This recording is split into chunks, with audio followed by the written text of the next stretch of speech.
It just takes courage, particularly from the most senior levels in our departments, so secretaries and deputy secretaries, to take bold decisions and bold actions to not just render our departments and our system attractive to people. That's a really passive thing to do. It's actually to go after talent. Do what the private sector does every day.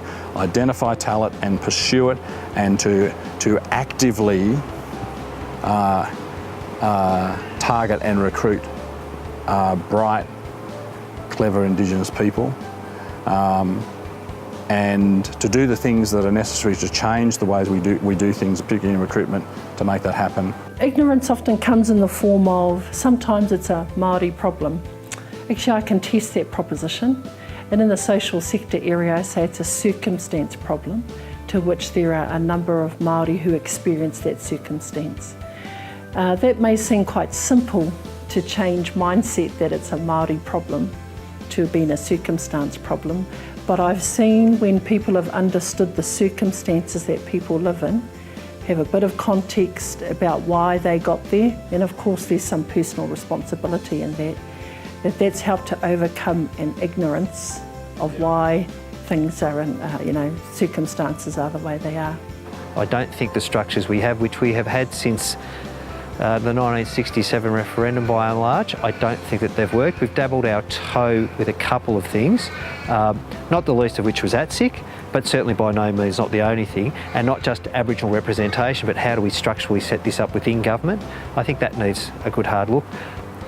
More pointedly, our whole policy process development, our understanding of what makes policy, what we should consider, what the point of policy is, we really need to examine that. Are we here to fix problems, or are we here to provide a future? I've been in government now for 20 years, and I've had various opportunities that have been sponsored in part by PM&C. I would like to see state government back their Indigenous people and recognise what we have to bring to the table.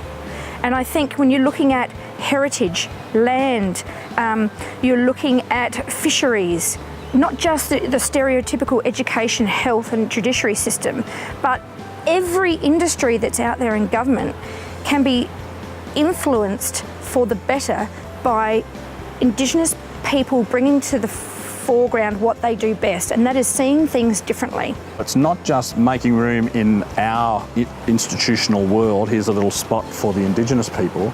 It's actually bringing those people with their skills and capabilities into our institutions and letting our institutions be changed by that. And that's a much more powerful and, for me, much more appealing approach to this idea of mainstreaming.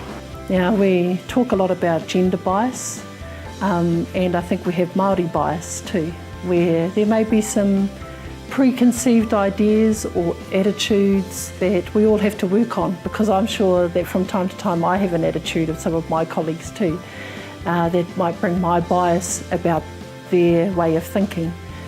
So to be able to unpack, how do we address these biased or sometimes what might be perceived as racist points of view, we've got a lot of work to find ways to talk about inclusion, not just diversity.